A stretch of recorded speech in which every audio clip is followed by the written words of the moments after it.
Hello, this is Dimple and today we discuss about chapter 8 Cell Structure and Function Part 2। तो इस video में हम सबसे पहले प्लांट सेल और एनिमल सेल के डिफरेंस के बारे में पढ़ेंगे। क्या है इसमें? प्लांट सेल में सेल वॉल प्रेजेंट होती है और एनिमल सेल में एब्सेंट होती है। Chlorophyll and plastid are present, absent. Tonoplast and plasmodesmata is present और इसमें एब्सेंट। क्लोरोफिल जो है और प्लास्टिड के अंदर ही क्लोरोफिल पाए जाते हैं, क्योंकि उसी से ही अपना प्लांट जो है हम फोटोसिंथेसिस प्रोसेस परफॉर्म करते हैं। एनिमल सेल में ये नहीं होते। सेंट्रोसोम एब्सेंट, एनिमल सेल में present.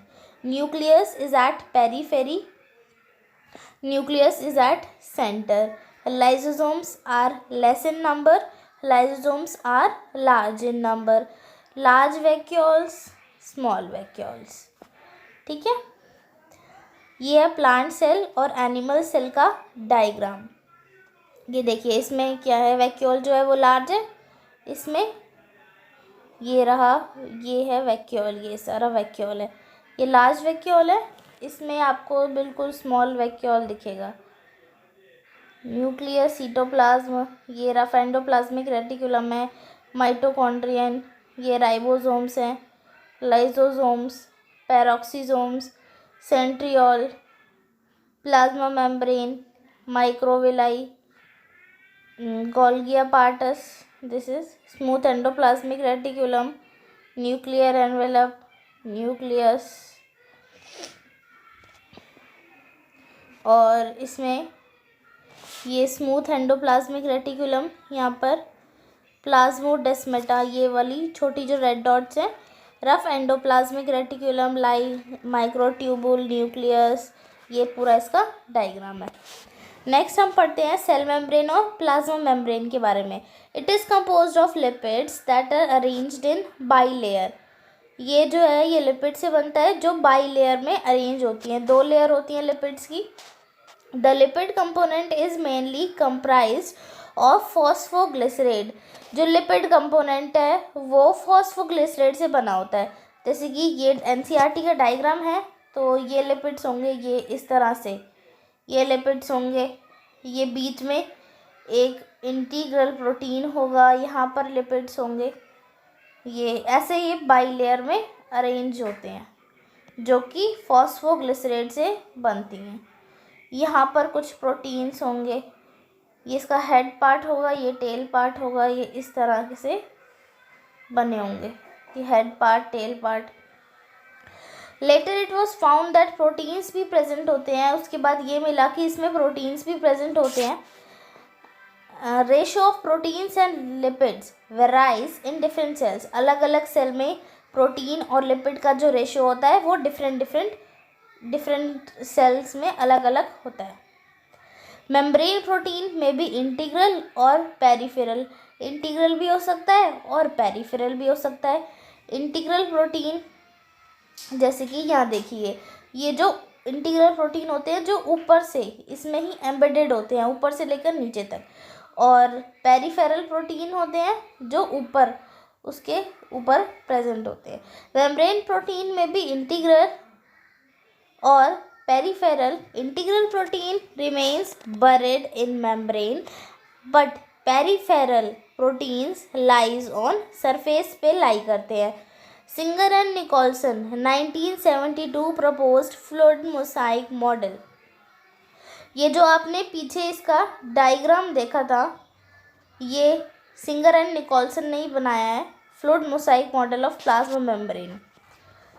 According to this model the quasi fluid nature of lipid, इनके मॉडल के अकॉर्डिंग जो सेल मेम्ब्रेन है उसका क्वासी फ्लूइड नेचर होता है, जिसमें क्या होता है कि प्रोटीन्स जो हैं वो अपनी उसी लिपिड्स के बाई लेयर में मूव कर सकते हैं। जैसे कि ये इंटीग्रल प्रोटीन था बीच में, ये बाई लेयर थी लिपिड्स की इधर, तो ये बीच में इंटीग्रल प्रोटीन था, तो ये यहीं पे ही मूव कर सकता है। और जो इसके ऊपर सरफेस पर प्रेजेंट होते हैं प्रोटीन्स यहाँ ऊपर, वो भी मूव कर सकते हैं। In human beings, erythrocyte contain 52% of proteins and 40% of lipids. erythrocyte में जो है वो 52% ऑफ प्रोटीन होता है और 40% लिपिड्स होता है. Lipids are of two type. अब लिपिड्स जो होते हैं वो दो टाइप के होते हैं, हेड पार्ट और टेल पार्ट. दो पार्ट होते हैं लिपिड के, हेड पार्ट और टेल पार्ट. हेड पार्ट जो होता है वो पोलर होता है. पोलर मतलब आयनिक, जहाँ पे आयंस अट्रैक्ट करते हैं, which is hydrophilic. Water loving होता है और आउटर साइड की टुवर्ड उसका फेस होता है. Another is tail. Tail part होता है जो कि नॉन पोलर होता है, नॉन आयनिक होता है, जहाँ पे आयंस अट्रैक्ट नहीं करते. हाइड्रोफोबिक होता है, अंदर की साइड होता है.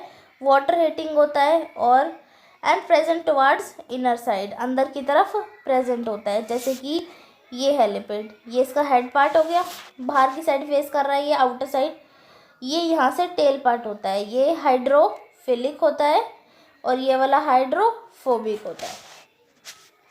इम्पोर्टेंस क्या है इसकी? It can protect from aqueous environment. Aqueous environment से प्रोटेक्ट कर सकता है ये. अब फ्लिप फ्लॉप मूवमेंट क्या होता है? Movement of lipids inside the cell membrane. Lipids की मूवमेंट कहाँ पे? सेल मेम्ब्रेन के अंदर. अब सेल मेम्ब्रेन के फंक्शन क्या है? हाईली सिलेक्टिवली परमिएबल, मतलब किसी चीज़ों को ही एंटर होने देती है. ये नहीं है कि जो चीज़ें हैं सारी एंटर हो जाएंगी उसमें. कुछ चीज़ें ही होती है जिनको वो एंटर होने देती है.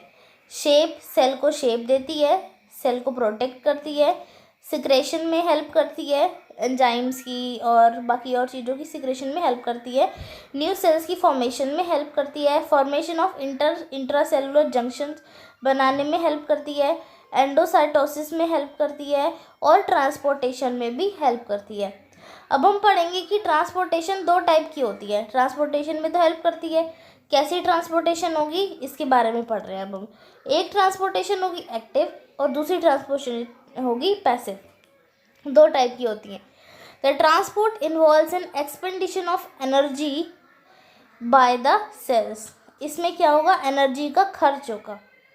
इस वाले उसमें एनर्जी का खर्च होगा और ये बिना किसी और इस पैसिव ट्रांसपोर्ट में कोई एनर्जी हमको यूज़ करने की ज़रूरत ही नहीं है. It occurs against the concentration gradient और the transport is always the concentration gradient की यहाँ पे होगी. ये रैपिड प्रोसेस है, ये स्लो प्रोसेस है. ये रैपिड है मतलब ये जल्दी होती है और ये स्लो है. It is uphill journey, it is downhill journey.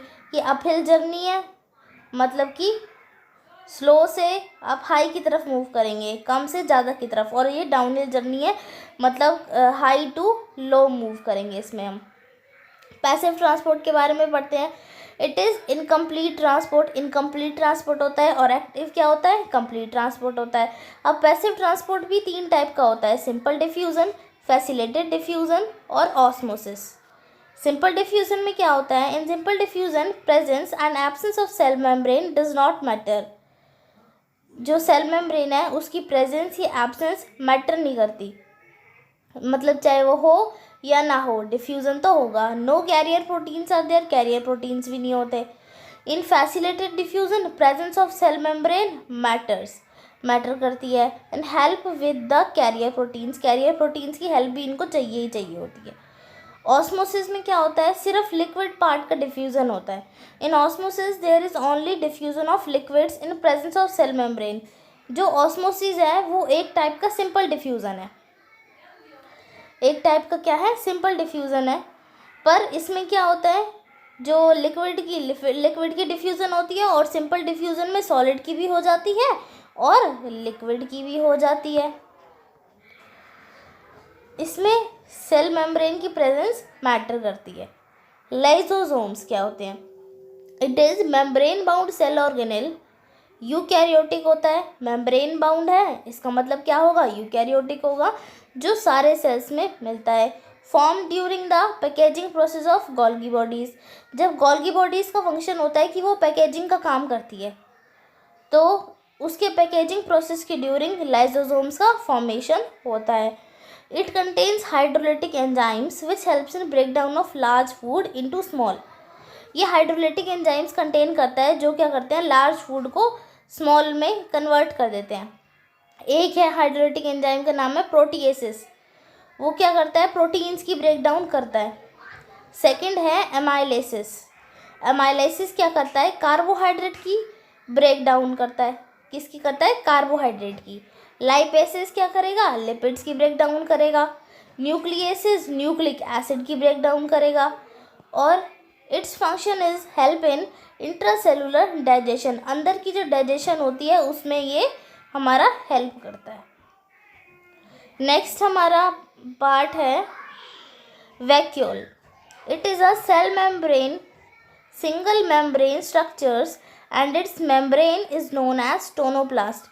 Vacuole जो है हमारा सिंगल मेम्ब्रेन स्ट्रक्चर है और इसकी जैसे सारी मेम्ब्रेन होती हैं, मतलब हर जो एक ऑर्गन है उसमें सेल में एक स्ट्रक्चर है, कंपार्टमेंट बने होते हैं, तो सेल में एक स्ट्रक्चर है, उसकी सारी मेम्ब्रेन को हम मतलब प्लाज्मा मेम्ब्रेन या सेल मेम्ब्रेन ही कहते हैं, पर इसकी सेल मेम्ब्रेन को हम टोनोप्लास्ट के नाम से जानते हैं। टोनोप्लास्ट क्या होती है, it have more permeability than cell membrane, cell membrane से ज़्यादा परमिएबिलिटी इसके अंदर होती है। That's why it have more ions, that's why it have more ions and molecules than cytoplasm, cytoplasm से ज़्यादा आयंस और मॉलिक्यूल्स इसलिए टोनोप्लास्ट के अंदर प्रेजेंट होते हैं। इसके अंदर सैप कंटेन करता है। अब फूड ये वैक्यूल जो है ये 2 टाइप का होता है, एक तो हमारा फूड वैक्यूल और एक हमारा कॉन्ट्रैक्टाइल वैक्यूल। फूड वैक्यूल क्या होता है, help in capturing the food, food को कैप्चर करने में हेल्प करता है। अगर वो सॉलिड फूड को कैप्चर करेगा तो उसको हम बोलेंगे फैमोजोन, और अगर वो लिक्विड को कैप्चर करेगा तो उसको हम बोलेंगे पिन्नोजोन। कॉन्ट्रैक्टाइल वैक्यूल क्या करता है, this help in osmoregulation of cell, osmoregulation जो होती है सेल की उसमें ये हेल्प करता है। अब ऑस्मो रेगुलेशन क्या होता है, आयनिक कंसंट्रेशन ऑफ सीटोप्लाज्म, सीटोप्लाज्म की आयनिक कंसंट्रेशन जो होती है उसको हम ऑस्मो रेगुलेशन बोलते हैं। एंडोमेम्ब्रेन सिस्टम, एंडोमेम्ब्रेन सिस्टम में हमारी 3 चीज़ें आती हैं, Golgi bodies, ER and ribosomes. ER क्या होता है, एंडोप्लाज्मिक रेटिकुलम, क्या होता है, एंडोप्लाज्मिक रेटिकुलम, ER की फुल फॉर्म है ये आपको इसका स्ट्रक्चर दिख रहा होगा यहाँ पे, इसमें राइबोसोम्स हैं, जहाँ पे राइबोसोम्स प्रेजेंट हैं उसको तो बोलेंगे हम RER, और जहाँ पे नहीं प्रेजेंट है उसको हम बोलेंगे SER, ठीक है। Long tubular structure scattered in cytoplasm, cytoplasm में ये फैला हुआ होता है, लॉन्ग ट्यूबुलर स्ट्रक्चर है, इंटरकनेक्टेड होता है ये, जैसे कि आप डायग्राम में देख ही सकते होंगे, सारी ऐसे ये मुड़ा है हुआ है, ट्यूबुलर स्ट्रक्चर है और सारा की सारा इंटरकनेक्टेड है। Inside the plasma there is a network of tubules which is called ER। Plasma के अंदर जो क्या कहते हैं, एक ट्यूब्स का एक नेटवर्क बना होगा जिसको ही हम ER बोलते हैं। अब सीटोप्लाज्म है वो दो चीज़ें होती हैं उसके अंदर, 2 पार्ट में होता है वो, ल्यूमिनल और एक्स्ट्रा ल्यूमिनल। ल्यूमिनल में क्या होता है, रेटिकुलम के अंदर, और एक्स्ट्रा ल्यूमिनल मतलब ER के बाहर। अब ER के 2 टाइप होते हैं, RER और SER।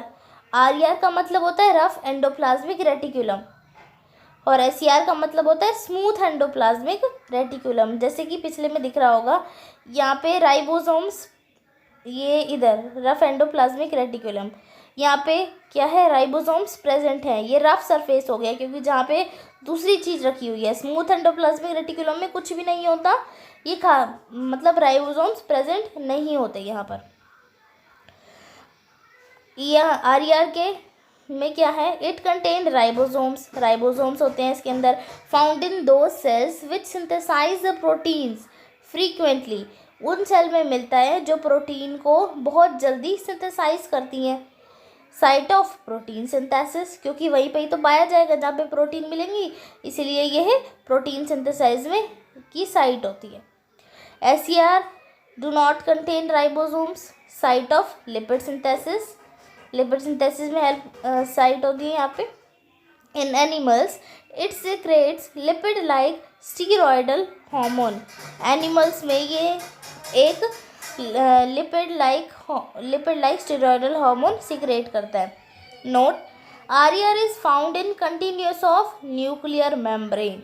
आरईआर जो है वो न्यूक्लियर मेम्ब्रेन जो होगी, न्यूक्लियस होगा, न्यूक्लियर मेम्ब्रेन के कंटिन्यूटी में ही ये आपको ऐसे ट्यूबुलर का स्ट्रक्चर मिलेगा।